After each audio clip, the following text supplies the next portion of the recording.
RSS ಗೀತೆಯನ್ನ ಹಾಡಿ ಸಂಕಷ್ಟಕ್ಕೆ ಸಿಕ್ಕಾಕೊಂಡಿದ್ದ ಡಿಕೆ ಶಿವಕುಮಾರ್ ಇದೀಗ ಕ್ಷಮೆ ಯಾಚಿಸಿದ್ದಾರೆ. ಕಾಂಗ್ರೆಸ್ನಲ್ಲೇ ಆಕ್ಷೇಪ ವ್ಯಕ್ತವಾದ ಬೆನ್ನಲ್ಲೇ ಈ ಒಂದು ವಿವಾದ ದೊಡ್ಡದಾಗಬಾರದು ಅಂತ ಹೇಳಿ ಕ್ಷಮೆ ಯಾಚಿಸುವುದರ ಮೂಲಕ ಇದಕ್ಕೆ ತೆರೆ ಎಳೆದಿದ್ದಾರೆ. ಇಲ್ಲಿವರೆಗೂ ಆರ್ಎಸ್ಎಸ್ ಗೀತೆಯನ್ನ ಹಾಡಿದನ್ನ ಸಮರ್ಥಿಸಿಕೊಳ್ತಾ ಇದ್ರು ಡಿಕೆ ಶಿವಕುಮಾರ್. ಆದ್ರೆ ಇದೀಗ ಕ್ಷಮೆ ಯಾಚಿಸಿದ್ದಾರೆ. ಹಾಗಾದ್ರೆ ಕ್ಷಮೆ ಯಾಚಿಸುವುದರ ಮೂಲಕನೇ ಯಾರ್ಯಾರು ಕ್ಷಮೆ ಯಾಚಿಸೋದಕ್ಕೆ ಒತ್ತಾಯ ಮಾಡಿದ್ರು ಅವ್ರಿಗೂ ಕೂಡ ಟಾಂಟ್ ಕೊಟ್ಟಿದ್ದಾರೆ. ಹಾಗಾದ್ರೆ ಹೇಗೆ ಟಾಂಟ್ ಕೊಟ್ಟಿದ್ದಾರೆ, ಕ್ಷಮೆ ಯಾಚಿಸೋದ್ರ ಹಿಂದಿರುವ ಲೆಕ್ಕಾಚಾರಗಳು ಏನೇನು ನೋಡೋಣ.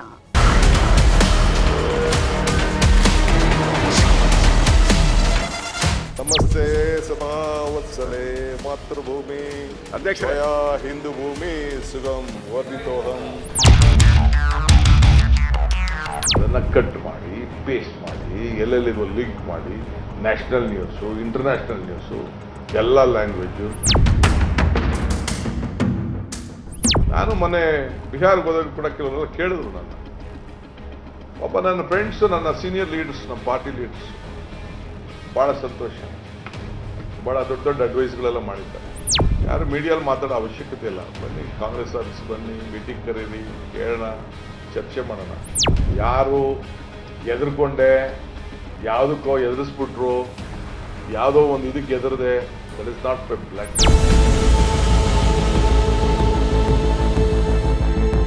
ನನ್ನ ಬಗ್ಗೆ ಅನುಮಾನ, ನನ್ನ ಧರ್ಮನ ನಾನು ಬಿಡಕ್ಕಾಗ್ತಾ ಇಲ್ಲ. ಧರ್ಮ ಯಾವುದಾದರೂ ತತ್ವ ಒಂದೇ, ನಾಮ ನೂರಾದರೂ ದೈವ ಒಂದೇ, ಪೂಜೆ ಯಾವುದಾದರೂ ಭಕ್ತಿ ಒಂದೇ, ಕರ್ಮ ಹಲವಾದರೂ ನಿಷ್ಠೆ ಒಂದೇ, ದೇವನೊಬ್ಬ ನಾಮ ಹಲವನನ್ನು ನಂಬಿರೋದು.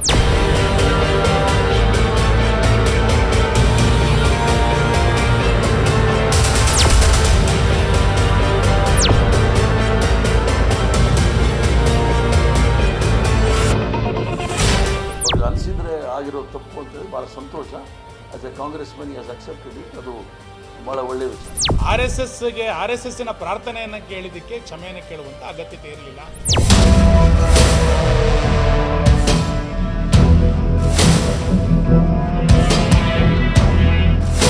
ಕೊನೆಗೂ ಎಂಡ್ ಆಗಿದೆ. ವಿವಾದವೊಂದಕ್ಕೆ ತೆರೆ ಬಿದ್ದಿದೆ. ತಾವೇ ಸೃಷ್ಟಿಸಿದ ವಿವಾದಕ್ಕೆ ತಾವೇ ತೆರೆ ಎಳಿತಾಗಿದ್ದೇನೆ ಅಂತ ಡಿಕೆಶಿ ಹೇಳಿದ್ದಾರೆ. ಈ ಮೂಲಕ ಕಾಂಗ್ರೆಸ್ನಲ್ಲಿ ಹೊತ್ತಿಕೊಂಡಿದ್ದ ಬೆಂಕಿಗೆ ನೀರೆರೆದು ಆರಿಸಿದ್ದಾರೆ. ಸದನದಿಂದ ಆರಂಭವಾಗಿ ಕಾಂಗ್ರೆಸ್ ಹೈಕಮಾಂಡ್ಗೆ ತಲುಪಿದ್ದ ಕಿಡಿಯನ್ನು ತಣ್ಣಗಾಗಿಸಿದ್ದಾರೆ. ಹೌದು, ಅದು ಆಗಸ್ಟ್ 21 ಅಧಿವೇಶನದಲ್ಲಿ ಚಿನ್ನಸ್ವಾಮಿ ಸ್ಟೇಡಿಯಂನಲ್ಲಿ ನಡೆದ ಕಾಲ್ತುಳಿತದ ಚರ್ಚೆ ನಡೆಯಿತಾಗಿತ್ತು. ಆ ಟೈಮಲ್ಲಿ ವಿಪಕ್ಷ ನಾಯಕ ಆರ್ ಅಶೋಕ್ಗೆ ಟಾಂಗ್ ಕೊಡೋಕೆ ಹೋಗಿದ್ದ ಡಿಕೆಶಿ ಆರ್ಎಸ್ಎಸ್ ಗೀತೆಯನ್ನು ಹಾಡ್ಬಿಟ್ಟಿದ್ರು. ಆರ್ಎಸ್ಎಸ್ ಗೀತೆ ಹಾಡೋದ್ರ ಮೂಲಕ ಬಿಜೆಪಿಗೆ ಟಾಂಗ್ ಕೊಟ್ಟಿದ್ದೇನೋ ಸರಿ, ಆದರೆ ಇದೇ ವಿಚಾರ ಕಾಂಗ್ರೆಸ್ನಲ್ಲಿ ಕೋಲಾಹಲ ಸೃಷ್ಟಿಸಿತ್ತು. ಡಿಕೆಶಿ ಆ ರೀತಿ ಹೇಳಿದ್ದೇ ತಪ್ಪು ಅಂದ್ರು ಕಾಂಗ್ರೆಸ್ನ ಕೆಲವರು. ಮೊದಲಿಗೆ ತಾನು ಹೇಳಿದ್ದನ್ನ ಸಮರ್ಥನೆ ಮಾಡಿಕೊಂಡಿದ್ದ ಡಿಕೆಶಿ ಈಗ ಕ್ಷಮೆ ಕೇಳಿದ್ದಾರೆ. ಆರ್ಎಸ್ಎಸ್ ಗೀತೆ ಉಲ್ಲೇಖ ಕ್ಷಮೆ ಕೇಳಿದ ಡಿಸಿಎಂ ಡಿಕೆಶಿ. ಈವರೆಗೆ ಸಮರ್ಥಿಸಿಕೊಂಡಿದ್ದ ಡಿಕೆಶಿ ಈಗ ಕ್ಷಮೆ ಕೇಳಿದ್ದೇಕೆ? ಕ್ಷಮೆಯನ್ನು ಕೇಳಿದ್ರು, ಟಾಂಗ್ ಕೂಡ ಕೊಟ್ರು. ಎಸ್, ಅದು ನಿಜಕ್ಕೂ ಊಹಿಸೋದಕ್ಕೆ ಅಸಾಧ್ಯ. ಡಿಕೆಶಿ ಹೇಳಿದ್ದ ಅದೊಂದು ಗೀತೆ ಕಾಂಗ್ರೆಸ್ನಲ್ಲಿ ದೊಡ್ಡ ಮಟ್ಟದಲ್ಲಿ ವಿವಾದ ಸೃಷ್ಟಿಸುತ್ತೆ ಅಂತ ಯಾರೂ ಅಂದುಕೊಂಡಿರಲಿಲ್ಲ. ಕಡೆ ಪಕ್ಷ ಡಿಕೆಶಿಗೂ ಅದೊಂದು ಕಲ್ಪನೆ ಕೂಡ ಆಗಿರಲಿಲ್ಲ. ನಮಸ್ತೆ ಸದಾ ವತ್ಸಲೆ ಅಂತ ಹೇಳಿ ಬಿಜೆಪಿಗೆ ಟಾಂಗ್ ಕೊಟ್ಟಿದ್ದೇನೆ ಅಂತಾನೆ ಡಿಕೆಶಿ ಅಂದುಕೊಂಡಿದ್ರು. ತನ್ನ ಪಾಂಡಿತ್ಯ ಪ್ರದರ್ಶನ ಮಾಡಿದ್ದೇನೆ ಅಂತಾನು ಒಳಗೊಳಗೆ ಖುಷಿ ಪಟ್ಟಿದ್ರು. ಡಿಕೆಶಿ ಆ ರೀತಿ ಹೇಳಿದಾಗ ಸದನದೊಳಗೆ ಎಲ್ಲವೂ ಸರಿಯಾಗೇಗಿತ್ತು. ಆದ್ರೆ ಸದನದ ಹೊರಗೆ ಮಾತ್ರ ಕಾಂಗ್ರೆಸ್ ಕುದೀತು. ಕಾಂಗ್ರೆಸ್ನ ಕೆಲವು ನಾಯಕರು ಡಿಕೆಶಿ ವಿರುದ್ಧ ಆಕ್ರೋಶ ಹೊರಹಾಕಿದ್ರು. ಡಿಕೆಶಿ ಹೇಳಿದ್ದು ಯಾವುದೂ ಸರಿಯಿಲ್ಲ ಅಂತ ಅಂದ್ರು. ಕೆಲವರಲ್ಲಿ ಡೌಟ್ ಇದೆ, ಕಾಂಗ್ರೆಸ್ನ ಕೆಲವರಲ್ಲಿ ಇನ್ನೂ ಡೌಟ್ ಇದೆ. ಆರ್ಎಸ್ಎಸ್ ಗೀತೆಯನ್ನು ಡಿಕೆಶಿ ಹಾಡಿದ್ದು ಸರಿನಾ ತಪ್ಪ ಅನ್ನೋ ಗೊಂದಲ ಎಲ್ಲರಲ್ಲೂ ಇದೆ. ಡಿಕೆಶಿ ಆರ್ಎಸ್ಎಸ್ ಗೀತೆಯನ್ನ ಹಾಡಿದ್ದು ಕೆಲವರ ಪ್ರಕಾರ ಸರಿ, ಇನ್ನು ಕೆಲವರ ಪ್ರಕಾರ ತಪ್ಪು, ಮತ್ತು ಕೆಲವರ ಪ್ರಕಾರ ಅವರವರ ಇಷ್ಟ. ಸದನದಲ್ಲಿ ಹೇಳಬಾರದ್ದೇನು ಡಿಕೆಶಿ ಹೇಳಿಲ್ಲ, ಹಾಡಬಾರದ್ದೇನು ಹಾಡಿಲ್ಲ ಅನ್ನೋದು ಕೂಡ ಕೆಲವರು ಹೇಳ್ತಾಗಿದ್ದಾರೆ. ಬಿಜೆಪಿ ಕೂಡ ಇದು ಖುಷಿಯ ವಿಚಾರ ಅಂತ ಹೇಳ್ಕೊಂಡಿದೆ. ಕಾಂಗ್ರೆಸ್ನ ಕೆಲವರು ಡಿಕೆಶಿ ಹೇಳಿದ್ದರಲ್ಲೇನೂ ತಪ್ಪಿಲ್ಲ ಎಂದಿದ್ದಾರೆ. ಆದ್ರೆ ಇನ್ನು ಕೆಲವು ಬಿಜೆಪಿ ನಾಯಕರಂತೂ ಡಿಕೆಶಿ ವಿರುದ್ಧ ನಖಶಿಕಾಂತ ಮುರ್ಕಂಡು ಬಿದ್ದಿದ್ದಾರೆ. ಅದರಲ್ಲಿ ಮೊದಲನೆಯವರು ಕಾಂಗ್ರೆಸ್ ಹಿರಿಯ ನಾಯಕ ಬಿಕೆ ಹರಿಪ್ರಸಾದ್.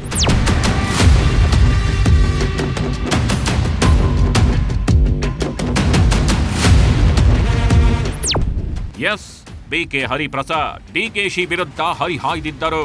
ಆರ್ಎಸ್ಎಸ್ನ ದೇಶದಲ್ಲಿ 3 ಬಾರಿ ನಿಷೇಧ ಮಾಡಿದ್ದಾರೆ. ಸರ್ಕಾರ ಒಂದು ಪಕ್ಷದ ಸರ್ಕಾರವಲ್ಲ. ಡಿಕೆಶಿ ಕೆಪಿಸಿಸಿ ಅಧ್ಯಕ್ಷರಾಗಿ ಹೇಳುವುದು ಸರಿಯಲ್ಲ. ಅವರು ಯಾರನ್ನ ಮೆಚ್ಚಿಸೋಕೆ ಮಾಡಿದ್ರೋ ಗೊತ್ತಿಲ್ಲ. ಅವರು ಡಿಸಿಎಂ ಆಗಿ ಹೇಳಿದ್ರೆ ತೊಂದರೆ ಇಲ್ಲ. ಆದ್ರೆ ಅವರು ಕೆಪಿಸಿಸಿ ಅಧ್ಯಕ್ಷರಾಗಿ ಹೇಳಿದ್ರೆ ಕ್ಷಮೆ ಕೇಳಲೇಬೇಕು ಅಂತ ಒತ್ತಾಯ ಮಾಡಿದ್ರು. ಇದರ ಜೊತೆಗೆ ಮಾಜಿ ಸಚಿವ ರಾಜಣ್ಣ ಕೂಡ ಸಾಥ್ ನೀಡಿದ್ರು. ಡಿಕೆಶಿ ಏನು ಬೇಕಾದ್ರೂ ಮಾಡಬಹುದು. ಅವರು ಆರ್ಎಸ್ಎಸ್ ಗೀತೆಯನ್ನಾದ್ರೂ ಹಾಡಬಹುದು. ಅಮಿತ್ ಶಾ ಜೊತೆ ಹೋಗಿ ಸದ್ಗುರು ಜೊತೆಗೆ ದಯಾದ್ನಲ್ಲಿ ಕುಳಿತುಕೊಳ್ಳಬಹುದು. ಪ್ರಯಾಗ್ರಾಜ್ನಲ್ಲಿ ಹೋಗಿ ಅಲ್ಲಿ ಪುಣ್ಯ ಸ್ನಾನ ಮಾಡಬಹುದು ಎಂದು ಟಾಂಗ್ ಕೊಟ್ಟಿದ್ದಾರೆ. ಪರೋಕ್ಷವಾಗಿ ನಮಗೊಂದು ನ್ಯಾಯ, ಅವರಿಗೊಂದು ನ್ಯಾಯಾನ ಅಂತ ಕಿಡಿಕಾರಿದ್ರು. ಆರ್ಎಸ್ಎಸ್ ಗೀತೆ ಕ್ಷಮೆ ಕೇಳಿದ ಡಿಕೆಶಿ. ಹರಿಪ್ರಸಾದ್ ಮತ್ತು ರಾಜಣ್ಣ ಮಾತ್ರವಲ್ಲ, ಕಾಂಗ್ರೆಸ್ನ ಕೆಲವು ನಾಯಕರು ಪರೋಕ್ಷವಾಗಿ ಕಿಡಿಕಾರಿದ್ರು. ಡಿಕೆಶಿ ಮಾತು ಸರಿಯಿಲ್ಲ ಅಂತ ಡೈರೆಕ್ಟ್ ಆಗಿ ಹೇಳೋದಕ್ಕೆ ಇಂಡೈರೆಕ್ಟ್ ಆಗಿ ಟಾಂಗ್ ಕೊಟ್ರು. ಕಾಂಗ್ರೆಸ್ನ ಈ ನಾಯಕರ ಹೇಳಿಕೆ ದೊಡ್ಡ ಮಟ್ಟದಲ್ಲಿ ಸದ್ದು ಮಾಡ್ತು. ರಾಜ್ಯ ಮಟ್ಟದಲ್ಲಿ ಮಾತ್ರ ಅಲ್ಲ, ರಾಷ್ಟ್ರ ಮಟ್ಟದಲ್ಲಿ ಗದ್ದಲ ಸೃಷ್ಟಿ ಮಾಡ್ತು. ಆ ಗದ್ದಲ ಜೋರಾಗೋ ಭೀತಿ ಹಿನ್ನೆಲೆಯಲ್ಲಿ ಡಿಸಿಎಂ ಡಿಕೆಶಿ ಇದಕ್ಕೆಲ್ಲ ತೆರೆ ಎಳಿಬೇಕು ಅಂತ ನಿರ್ಧಾರ ಮಾಡಿದ್ರು. ಅದಕ್ಕಾಗಿಯೇ ಈಗ ಡಿಕೆಶಿ ಕ್ಷಮೆ ಕೇಳಿದ್ದಾರೆ. ಯಾರು ಎದುರ್ಕೊಂಡೆ, ಯಾವುದಕ್ಕೋ ಎದುರಿಸ್ಬಿಟ್ರು, ಯಾವುದೋ ಒಂದು ಇದಕ್ಕೆ ಎದುರದೆ, that is not my blood. ಎಂತೆಂಥವ್ರಿಗೂ ಎದುರಿಲ್ಲ ನಾನು. They are all my friends, the senior leaders. ಅವರೆಲ್ಲ ಗೈಡ್ ಮಾಡ್ತಾರೆ. ಪಾಪ ಅವರೆಲ್ಲ ತಪ್ಪು, ದೇ ಆರ್ ಮೈ ಬ್ರದರ್ಸ್. ಅವರೆಲ್ಲ ಗೈಡ್ ಮಾಡ್ತಾರೆ. ಅವರೆಲ್ಲ ಗೈಡ್ ಮಾಡ್ತಾ ಇದ್ದಾರೆ. ದೇ ಆರ್ ಜಸ್ಟ್ ಅವರೇನು ಆಯ್ತು, ಅವ್ರಿಗೂ ಕೇಳೋಣ ಬಿಡಿ, ನಿನ್ಗೂ ಕೇಳೋಣ, ಅವ್ರಿಗೂ ಕೇಳೋಣ. ಒಂದ್ ಕಡೆ ಕ್ಷಮೆ, ಮತ್ತೊಂದ್ ಕಡೆ ಟಾಂಗ್. ಕ್ಷಮೆ ಕೇಳ್ತಾನೆ ಡಿಕೆಶಿ ಬಿಕೆ ಹರಿಪ್ರಸಾದ್ ಮತ್ತು ರಾಜಣ್ಣಗೆ ಟಾಂಗ್ ನೀಡಿದ್ರು. ಮೊನ್ನೆ ಅಧಿವೇಶನದಲ್ಲಿ ಪಕ್ಷದ ಅಧ್ಯಕ್ಷನಾಗಿ ಮಾತನಾಡಿದ್ದೇನೆ. ನಾನು ಒಬ್ಬ ರಾಜಕಾರಣಿಯಾಗಿ ಕಲಾಪದಲ್ಲಿ ಮಾತನಾಡಿದ್ದೇನೆ. ಕಟ್ ಕಾಪಿ ಪೇಸ್ಟ್ ಮಾಡಿ ಚರ್ಚೆ ಹುಟ್ಟುಹಾಕಿದ್ದಾರೆ. ನನ್ನ ಮಾತಿನ ಬಗ್ಗೆ ಪ್ರಶ್ನೆ ಮಾಡಿದವರೆಲ್ಲ ಮೂರ್ಖರು ಎಂದ್ರು. ನಾನು MA ಪೊಲಿಟಿಕಲ್ ಸೈನ್ಸ್ ಸ್ಟೂಡೆಂಟ್. ನಾ ರಾಜಕಾರಣಕ್ಕೆ ಬರಕ್ಕಿನ ಮುಂಚಿತವಾಗಿ ವಿದ್ಯಾರ್ಥಿ ನಾಯಕನಿದ್ದಾಗ ಎಲ್ಲ ಪಾರ್ಟಿ ಬಗ್ಗೆ ಅಧ್ಯಯನ ಮಾಡಿದ್ದೆ. RSS ಬಗ್ಗೆ ತಿಳಿದಿದ್ದೇನೆ, ಬಿಜೆಪಿ ಬಗ್ಗೆ ತಿಳಿದಿದ್ದೇನೆ, ಜನತಾದಳದ ವಿಚಾರವನ್ನು ಕೂಡ ತಿಳಿದಿದ್ದೇನೆ. ಯಾರು ನನ್ನ ಕಮಿಟ್ಮೆಂಟ್, ನನ್ನ ಇತಿಹಾಸ, ನನ್ನ ಇಂಟಿಗ್ರಿಟಿ, ನನ್ನ ಲಾಯಲ್ಟಿ ಕ್ವಶನ್ ಮಾಡಿ ಅನುಮಾನ ಪಡ್ತಾ ಇದ್ದಾರೆ ಅಂತಂದ್ರೆ ಅವರಂತ ಮೂರ್ಖರು ಏನಿಲ್ಲ. ಇದರಲ್ಲಿ ರಾಜಕಾರಣ ಮಾಡ್ಬೋದು. ಐನೋ ಎಷ್ಟೆಷ್ಟು ಕಟ್ಟು ಪೇಸ್ಟು ಮಾಡಿ ಎಲ್ಲೆಲ್ಲೇನೇನು ಮೆಸೇಜ್ ಕಳಿಸ್ಬೇಕು ಅಂತ ಹೇಳಿ ಕಳಿಸ್ತಾ ಇದ್ದೀರಾ. You do, it is your duty best. ಯಾರಿಂದಲೂ ಪಾಠ ಕಲಿಯುವ ಅವಶ್ಯಕತೆ ಇಲ್ಲ ಎಂದಿದ್ದಾರೆ ಡಿಕೆ. ನನ್ನ ಮೇಲೆ ಅನುಮಾನ ಪಡುವವರು ಮೂರ್ಖರು ನನ್ನ ಹತ್ತಿರ ಬರಲು ಸಾಧ್ಯವಿಲ್ಲ. ಹಿರಿಯ ನಾಯಕರ ಸಲಹೆ ಸ್ವೀಕರಿಸ್ತೇನೆ. ನೋವಾಗಿದ್ರೆ ಎಲ್ಲರ ಬಳಿ ಕ್ಷಮೆ ಕೇಳ್ತೇನೆ. ನಾನು ಹುಟ್ಟಿದ್ದು ಕಾಂಗ್ರೆಸ್ನಲ್ಲಿ, ಸಾಯೋದು ಕಾಂಗ್ರೆಸ್ನಲ್ಲಿ. ಬೇಕಾದ್ರೆ ಎಲ್ಲರ ಬಳಿ ಕ್ಷಮೆ ಕೇಳಲು ಸಿದ್ಧ ಎಂದಿದ್ದಾರೆ ಡಿಕೆಶಿ. ಇದರ ಜೊತೆಗೆ ಬಿಹಾರಕ್ಕೆ ಹೋದಾಗ ಅಲ್ಲಿ ಕೆಲವರು ನನಗೆ ಸಲಹೆ ನೀಡಿದ್ರು ಅಂತಾನು ಹೇಳಿದ್ದಾರೆ ಡಿಕೆಶಿ. ಇಷ್ಟಕ್ಕೂ ಈವರೆಗೆ ಸಮರ್ಥನೆ ಮಾಡಿಕೊಳ್ತಾಗಿದ್ದ ಡಿಕೆಶಿ ಈಗ ಕ್ಷಮೆ ಕೇಳಿದ್ದೇಕೆ ಗೊತ್ತಾ? ಆರ್ಎಸ್ಎಸ್ ಗೀತೆ ಉಲ್ಲೇಖದ ವಿವಾದವನ್ನ ಮಟ್ಟ ಹಾಕಲು ಡಿಕೆಶಿ ಕ್ಷಮೆ ಕೇಳಿದ್ದಾರೆ. ಡಿಕೆಶಿ ಮಾತನ್ನು ಬಿಜೆಪಿ ಅಸ್ತ್ರವಾಗಿ ಬಳಸಿತ್ತು. ಕಾಂಗ್ರೆಸ್ ಸಿದ್ಧಾಂತಕ್ಕೆ ಆರ್ಎಸ್ಎಸ್ ವಿರುದ್ಧವಾಗಿದೆ. ರಾಹುಲ್ ಗಾಂಧಿ ಆರ್ಎಸ್ಎಸ್ನ ವಿರೋಧಿಯಾಗಿದ್ದು ಹೈಕಮಾಂಡ್ ಮಟ್ಟದಲ್ಲಿ ಕೋಪ ತಣಿಸಲು ಡಿಕೆಶಿ ಕ್ಷಮೆ ಕೇಳಿದ್ದಾರೆ. ಸಿಎಂ ಸ್ಥಾನದ ಮೇಲೆ ಕಣ್ಣಿಟ್ಟಿರೋ ಡಿಕೆ ವಿವಾದಗಳನ್ನ ಮೈ ಮೇಲೆ ಎಳೆದುಕೊಂಡ್ರೆ ಕಷ್ಟವಾಗ್ಬೋದು ಅನ್ನೋದು ಅರಿವಾಗಿದೆ. ಕೊನೆಯದಾಗಿ ಡಿಕೆ ವಿರೋಧಿ ಬಣದ ಬಾಯಿ ಮುಚ್ಚಿಸಲು ಡಿಕೆ ಕ್ಷಮೆ ಕೇಳಿದ್ದಾರೆ. ನಿಷ್ಠೆ ಬಗ್ಗೆ ಚರ್ಚೆ ಬೇಡ, ಕ್ಷಮೆ ಕೇಳಿದ್ರೆ ಮುಗೀತು. ಪಕ್ಷದ ಸಿದ್ಧಾಂತದಲ್ಲಿ ರಾಜಿ ಇಲ್ಲ ಎಂದ ಹರಿಪ್ರಸಾದ್. ಡಿಸಿಎಂ ಡಿಕೆ ಶಿವಕುಮಾರ್ ಕ್ಷಮೆ ಕೇಳಿದ ವಿಚಾರವಾಗಿ ಬಿಕೆ ಹರಿಪ್ರಸಾದ್ ಪ್ರತಿಕ್ರಿಯೆ ನೀಡಿದ್ದಾರೆ. ಬೆಂಗಳೂರಲ್ಲಿ ಮಾತನಾಡಿದ ಅವರು, ಕಾಂಗ್ರೆಸ್ ಪಕ್ಷವನ್ನ ಯಾರೂ ಕಟ್ಟಿಲ್ಲ. ಆಳವಾಗಿ ಕಾಂಗ್ರೆಸ್ ಪಕ್ಷದ ಇತಿಹಾಸ ತಿಳಿದುಕೊಳ್ಳೋದು ಸುಲಭವಲ್ಲ. ಅವರಿಗೆ ತಪ್ಪು ಅಂತ ಅನಿಸಿದ್ರೆ ಸ್ವಾಗತ ಎಂದಿದ್ದಾರೆ. ಮಹಾತ್ಮ ಗಾಂಧಿ ಅಂತವರೇ ಪಕ್ಷವನ್ನು ಕಟ್ಟಿ ದೇಶವನ್ನು ಕೊಟ್ಟು ಅವನ್ನ ಕೊಲೆ ಮಾಡಿರ್ತಕ್ಕಂಥ ಸಂಘಟನೆಗಳ ಪ್ರಾರ್ಥನೆಗಳನ್ನು ಹೇಳೋದು ತಪ್ಪು ಅಂತ ನಾನು ಹೇಳಿದ್ದೆ ವಿನಃ ವೈಯಕ್ತಿಕವಾಗಿ ಅವ್ರ ಬಗ್ಗೆ ನನಗೇನು ವಿರೋಧ ಏನಿಲ್ಲ. ಅಧ್ಯಕ್ಷರಾಗಿ ಅವ್ರು ಹೇಳಬಾರ್ದು, ಡೆಪ್ಟಿ ಮುಖ್ಯಮಂತ್ರಿ ಆಗಿ ಹೇಳೋಕ್ಕೆ ನನಗೇನು ಅಭ್ಯಂತರ ಇಲ್ಲ. ಇವರ ಪ್ರಾರ್ಥನೆ ನಾವು ಮಾಡೋದು ಬೇಕಾಗಿಲ್ಲ. ಅವರು ಯಾವ ಕಾರಣಕ್ಕೆ ಹೇಳಿದಾರೆ ಅದು ಬೇರೆ ಪ್ರಶ್ನೆ. ಅವ್ರಿಗೆ ಅನಿಸಿದರೆ ಆಗಿರೋ ತಪ್ಪು ಅಂತೇಳಿ ಭಾಳ ಸಂತೋಷ. As a Congressman he has accepted it. ಅದು ಬಹಳ ಒಳ್ಳೆಯ ವಿಚಾರ. ಡಿಕೆಶಿ ಕ್ಷಮೆ ಕುರಿತು ಮಾತನಾಡಿದ ಗೃಹ ಸಚಿವ ಪರಮೇಶ್ವರ್, ಇದರ ಬಗ್ಗೆ ನಾನು ಏನ್ ಹೇಳಲು ಬಯಸಲ್ಲ. ಪಕ್ಷ ಆಗಿದೆ, ಹೈಕಮಾಂಡ್ ಇದೆ, ಅವರೇ ನೋಡ್ಕೊಳ್ತಾರೆ. ಯಾರಿಗೆ ಏನೇನ್ ಸೂಚನೆ ಕೊಡಬೇಕು ಕೊಡ್ತಾರೆ ಎಂದಿದ್ದಾರೆ. ಏನೂ ಹೇಳಕ್ ಬಯಸೋದಿಲ್ಲ, ಯಾಕೆಂದರೆ ಇದು ಪಕ್ಷದ ವಿಚಾರ. ಅದು ಹೈಕಮಾಂಡ್ನವ್ರು ಇದ್ದಾರೆ, ಅದಕ್ಕೆ ನಾವು ವ್ಯಾಖ್ಯಾನ ಮಾಡೋದು ಅಷ್ಟು ಸರಿ ಕಾಣೋದಿಲ್ಲ. ಒಬ್ಬೊಬ್ಬರು ಒಂದೊಂದು ಹೇಳಿಕೆ ಕೊಡ್ತಾರೆ, ಅದನ್ನೆಲ್ಲ ನಾವು ವಿಶ್ಲೇಷಣೆ ಮಾಡ್ಕೊಂಡು ಕೂತ್ಕೊಳ್ಳೋಕೆ ಹೋಗೋದಿಲ್ಲ. ಪಕ್ಷ ಹೈಕಮಾಂಡ್ ಅಂತ ಯಾಕಿದೆ, ಅವರು ಇಂಥದ್ದನ್ನೆಲ್ಲ ಗಮನಿಸ್ತಾರೆ. ಅವರು ಏನು ಸೂಚನೆ ಕೊಡಬೇಕು, ಯಾರ್ಯಾರಿಗೇನು ಸೂಚನೆ ಕೊಡಬೇಕು ಕೊಡ್ತಾರೆ.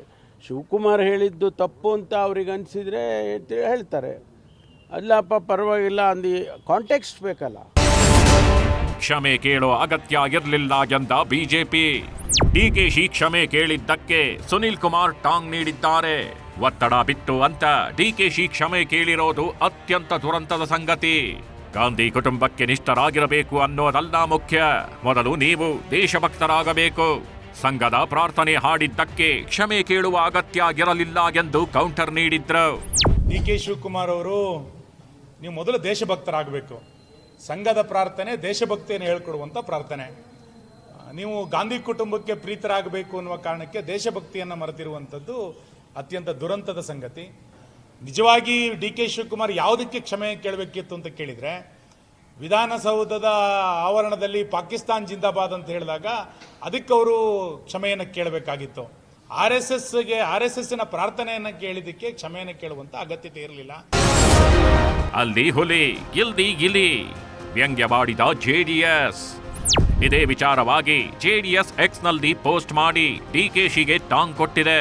ಸದನದಲ್ಲಿ ಹುಲಿ, ಹೈಕಮಾಂಡ್ ಮುಂದೆ ಗಿಲಿ. ಉಚ್ಚಾಟನೆಗೆ ಹೆದರಿ ಡಿಕೆಶಿ ಕ್ಷಮೆ ಕೇಳಿದ್ದಾರೆ. ಅಧಿಕಾರ ಉಳಿಸಿಕೊಳ್ಳಲು ಉಚ್ಚಾಟನೆಯಿಂದ ಪಾರಾಗಲು ಮಂಡಿಯೂರಿ ಇಟಲಿ ಕಾಂಗ್ರೆಸ್ ನಾಯಕರ ಕ್ಷಮೆ ಯಾಚಿಸಿದ್ದಾರೆ ಎಂದು ಲೇವಡಿ ಮಾಡಿದೆ.